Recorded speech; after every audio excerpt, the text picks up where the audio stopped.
Hey y'all, story time. This one's a little crazy. So I've told you about Valentine's and why, like, I don't really like Valentine's Day and why. Um, this happened maybe like 2 months after that. Um, but yeah, I'm gonna tell you about it. So, a couple months after Valentine's Day, um, it was April, I believe, when this next competition came up.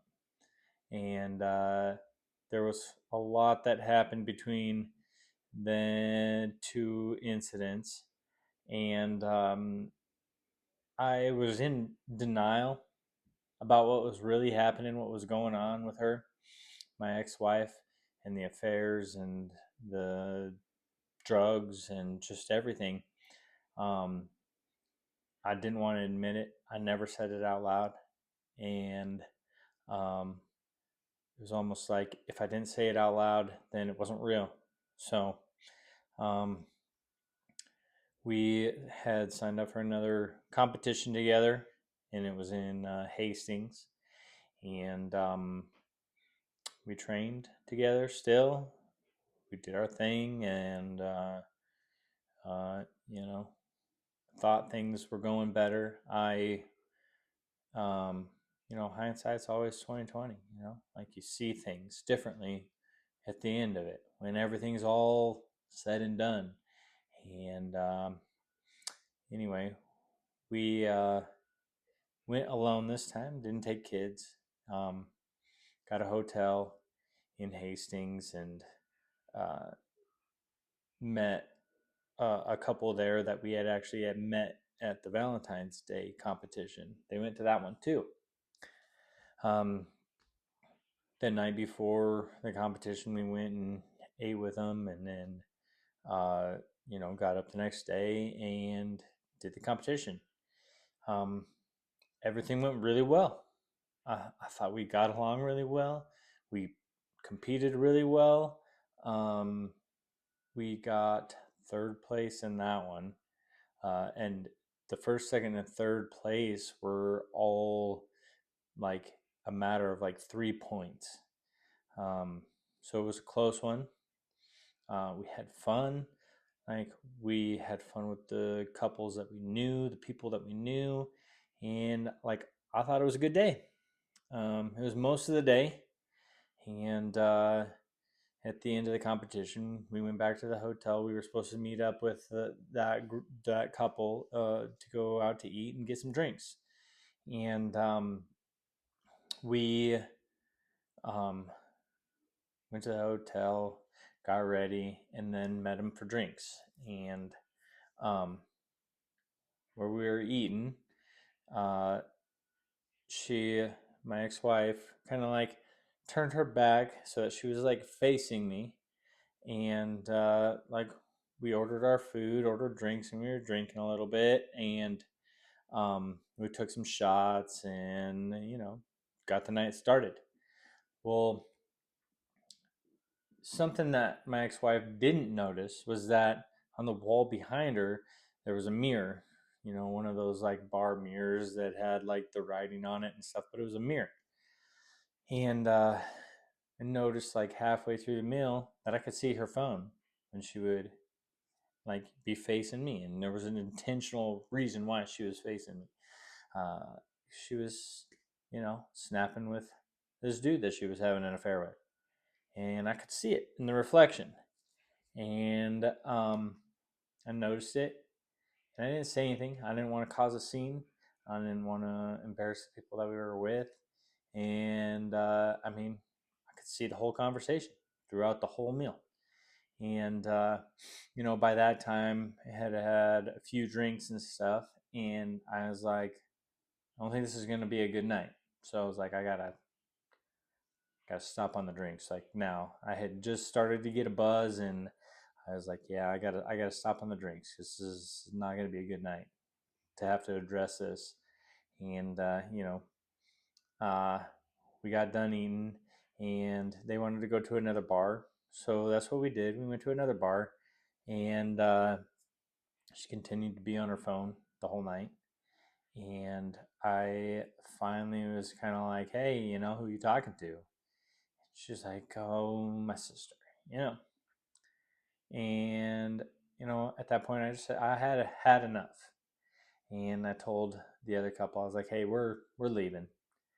And I'm like, I'm sorry. I'm sorry we didn't stay out for the night. And I told her, I was like, told my ex wife, I'm like, we're leaving. I'm like, we're going back to the hotel. It's like, I know what you're doing. Like, I know what's going on. So we go back to the hotel, and she gets in the shower right away, like again. And I grab her phone and I go through it. Sure enough, like it's all there. Um, she's just talking to this guy that she's been having an affair with. And his name's different in the phone and everything. So I was like, it's like, I saw this. It's like, I don't know if you noticed, but there was a mirror behind you. And like, I saw you talking to him. Like, that's why I cut off my drinks at that point. And she lost it, was like freaking out on me. It's like, oh no, it's not that big of a deal. It's not whatever. It's not this. It's not this. And I'm like, yeah, it is a big deal. And she uh, ended up tearing the curtains down in the shower, and then she started hitting me, and I was just like, "What in the world?" And I went to leave, and she tackled me. it, it's funny because if you know who she is, I mean, she's 4'11". She's this tiny little thing, but she's super aggressive and very masculine. And she tackled me and started hitting me, and she actually bashed my head into the drywall and put a hole in the drywall and was like bashing my head in the ground. And I was just like, I'm laying there like what do you want me to do? And I get up and I FaceTime her sister, and she attacks me again. And I'm showing her sister what's happening. And her sister was with her boyfriend at the time, and I'm like showing them what's going on while she's beating the crap out of me in this hotel room.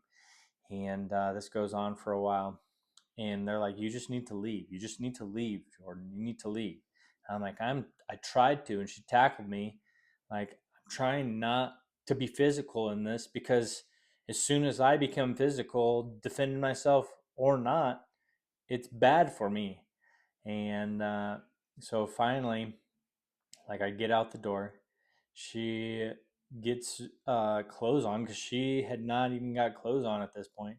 Got out the door, got into the van, and she jumped in the van, jumped in the back seat while I'm trying to leave. And like, I pull out and I start driving down the road. And the whole time I'm driving down the road, I'm on FaceTime, and she's just teeing off on me, punching me all on this side of the head while I'm trying to drive down the road. And they, like, you should have seen the look on her sister's face. Like, she just was like in shock. And she's just like pounding me the whole way down the road. And I pull over and I'm like, listen, like, I don't want to do this. Like, I don't want to do this. Like, I just want to, like, go to sleep. I want this to be over. I want to go home. Like, I just want this to be over. Can we go back, get our stuff, and just go home? And she was like, yeah, let's do that. So we go back to the hotel and go in and grab our stuff. And while I'm getting my stuff, she grabs the keys, takes her stuff, and hops into the van and takes off, and leaves me there. And I'm like, I'm not sticking around at this hotel after all this had happened and all this noise and crazy stuff had happened, just for the cops to come there and take me to jail.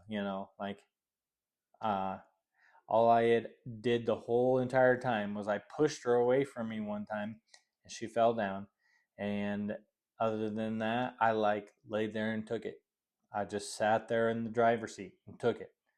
And so I called my dad, and I had talked to my parents at some point that night when I wasn't on FaceTime with her sister. And I was like, Dad, I need you to come get me. She left.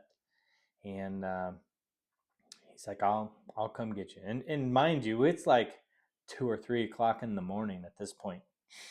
And so my dad drives, it was 2 hour drive to come get me, comes and gets me, picks me up. I walked across to a Walmart and got like a portable charger and stuff so that my phone wouldn't die, and I just wasn't going to be at that hotel. I wouldn't wait for the cops. And he came and picked me up, and then we went back home, and he took me to my house. So this was something that I left out, was that her sister and boyfriend were actually staying at our house watching our kids at the time. And uh, so I was like, you know what, Dad? I'm like, take me home. I'm like, she's gonna be there, but it's my home, so I'm going home. And so he took me to my house, and I go inside. Everybody's asleep, and she's asleep in our bed. So I got into bed, went to sleep, and that was the end of that night. I woke up the next morning next to her and just laid there. When she woke up and saw me laying there, she kind of was like, "What in the world?"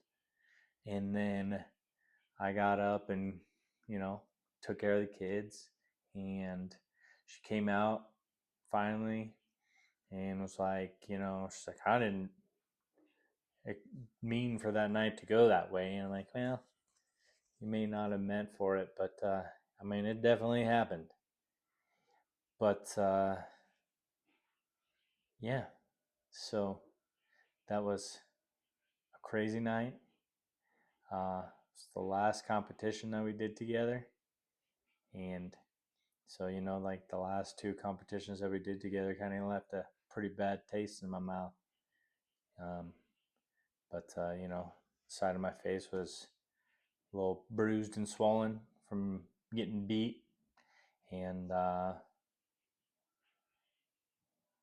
still, I look back on it and I'm just like, why'd you stick around?